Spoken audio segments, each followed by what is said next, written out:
Hello, dear all students. I am Dolly Rana from Navjyoti Global School. आज हम 6th class की second book English की second book का second chapter पढ़ने जा रहे हैं, द फ्रेंडली मंगोज। तो ये जो है एक आपने ये स्टोरी वैसे भी सुनी होगी शायद, जहाँ तक मुझे लग रहा है कि आप लोगों ने सुनी हो सकती है। अगर आपने नहीं सुनी है तो ये बहुत ही ज़्यादा इंटरेस्टिंग होने वाली है। तो चलो हम स्टार्ट करते हैं। Once a farmer and his wife lived in a village with their small son. एक बार एक जो किसान था वो अपनी बीवी और अपने बच्चे के साथ अपने गांव में रहता था।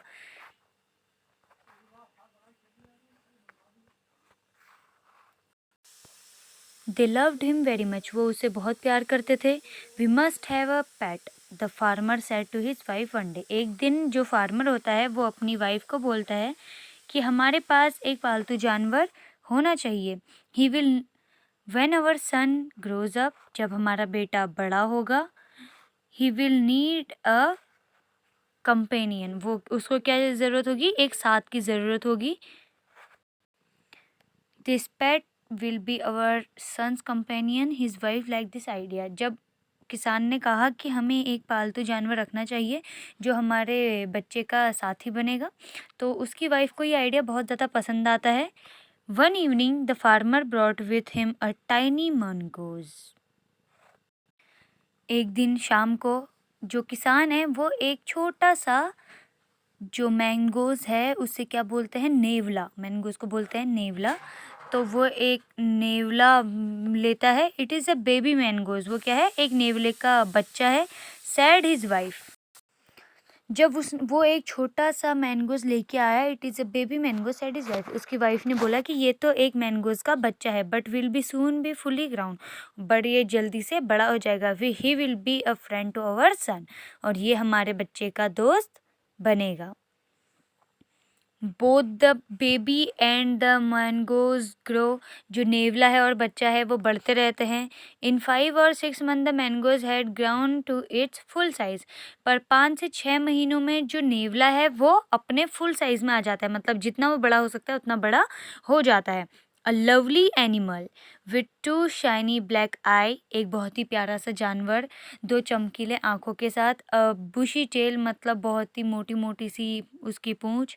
The farmer son was still a baby in the cradle. मतलब जो फार्मर का बच्चा है, जो किसान का बच्चा है, वो क्या है? अभी भी छोटा ही है और झूले में है। Sleeping and crying alternately. जो कभी भी रोता है कभी भी सोता है। One day the farmer's wife wanted to go to the market. एक दिन जो फार्मर की वाइफ है वो मार्केट जाना चाहती है। She fed the baby and rocked him to sleep in his little cradle. वो अपने बच्चे को दूध देती है और उसको उसके झूले में सुला देती है। पिकिंग अप द बास्केट, और अपना बास्केट उठाती है। She said to her husband, और अपने हस्बैंड को कहती है I am off to the bazaar. मैं बाजार जा रही हूँ। The baby sleeping. बच्चा सो रहा है। Keep an eye on him. बच्चे की देख रेख करना। Frankly I don't like to leave the child along with this mongoose. अगर सच में कहूँ तो मुझे नहीं पसंद कि मैं अपने बच्चे को इस नेवले के साथ अकेला छोड़ूं। You need not be afraid said the farmer. जो किसान होता है वो बोलता है कि तुम्हें डरने की कोई ज़रूरत नहीं है।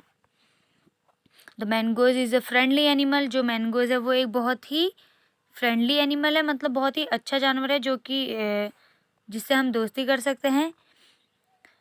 It's as sweet as our baby. मतलब ये उतना ही प्यारा है जितना हमारा बच्चा है। And they are the best of friends you know. और तुम्हें पता है कि ये दोनों आपस में बहुत ही अच्छे दोस्त हैं। The wife went away. वाइफ वहाँ से चली जाती है।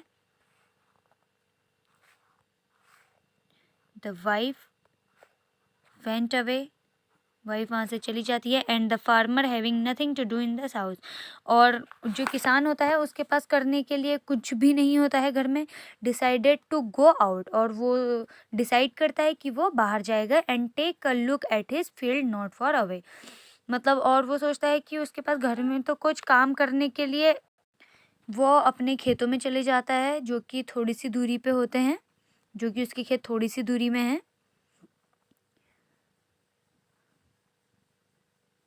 He ran into some friends on the way back and didn't return for quite some time. वो अपने दोस्तों के साथ चले जाता है थोड़ी देर आगे और जल्दी से घर वापस नहीं आता है। The farmer's wife finished her shopping and come back home with a basket of groceries. क्या करती है जो फार्मर की वाइफ है, वो मार्केट से शॉपिंग करके वापस आ जाती है और उसके हाथ में ग्रोसरीज से भरी बास्केट होती है। ग्रोसरीज किराने का सामान होता है। तो वो जो वापस आती है उसके हाथ में एक बास्केट होता है जो कि पूरे ग्रोसरीज के से भरा होता है, मतलब जिसमें राशन वगैरह का सामान होता है। She saw the mongoose sitting outside as if waiting for her. मतलब वो देखती है कि जो मैंगोज है वो साइड से बैठा है जैसे कि वो उसका इंतज़ार कर रहा हो। और seeing her he ran to welcome her. और जैसे ही वो उसे देखता है वो जल्दी से उसका स्वागत करने के लिए भागता है। एज वॉज कस्टमरली, जैसे कि वो कोई उनका ग्राहक हो। The farmer's wife took one look to the mongoose and screamed blood she cried.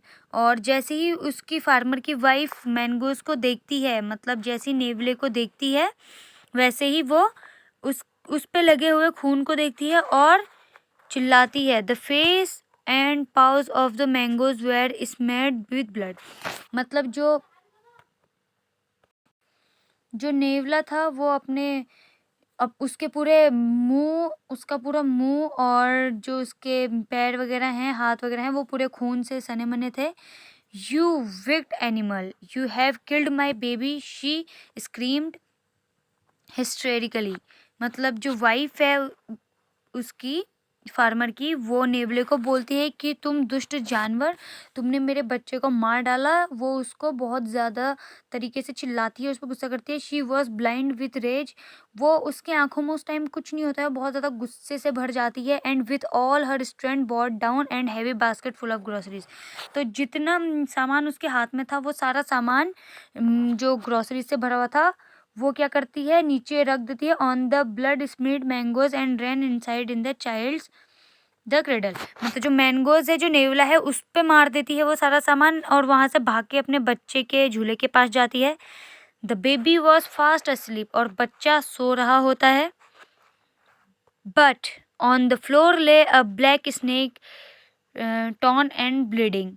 पर फर्श में एक सांप लेटा हुआ होता है जो कि पूरे खून से भरा होता है। In a flash she realise what had happen. मतलब एक बारी में उसको समझ में आ जाता है कि क्या हुआ है। She ran out looking for the mangoes. और वो जल्दी से बाहर भागती है और नेवले को देखने जाती है। Oh you saved my child. और बोलती है कि ओह तुमने तो मेरे बच्चे की जान बचाई है। यू किल्ड द स्नेक, तुमने उस सांप को मार दिया। वट हैव आई डन, और मैंने क्या किया। She cried touching the mangoes. और वो रोती है और उस नेवले को छूती है। हु ले डेड एंड स्टिल, मतलब जो कि तब तक मर चुका होता है। अनवेयर हर शॉबिंग, मतलब उसके जो फार्मर की वाइफ ने उसे मार दिया था तो उस वजह से वो मर जाता है और नीचे लेटा हुआ होता है। The farmer's wife who had acted hastily and rashly stared long at the dead mongoose. जिसने उसको मतलब बहुत ही गुस्से से, जो फार्मर की वाइफ है जिसने उसे बहुत गुस्से से डांटा था, बहुत गुस्से से उसे मारा था, वो उस मैंगोज को देखती है, मरे हुए नेवले को देखती है। Then she heard the baby crying. और वैसे ही वो अपने बच्चे की रोने की आवाज़ सुनती है और वेपिंग हर टीयर्स, अपने आंसू पूछती है। She went in to feed him, और वापस जाके अपने बच्चे को दूध देने चली जाती है। तो हमारी स्टोरी यहाँ पे फुल हो चुकी है, हमारा चैप्टर पूरा हो चुका है। तो इस स्टोरी का हमें एक ही मोरल मिलता है कि कभी भी जल्दीबाजी में कोई भी फैसले नहीं लेने चाहिए। इवन जब तक कि आपके सामने पूरा सच आ नहीं जाता तब तक हम किसी पे चिल्ला नहीं सकते, किसी को पनिश नहीं कर सकते। सो आई होप कि आप लोगों को ये पूरा चैप्टर समझ में आ गया हो। Thank you so much.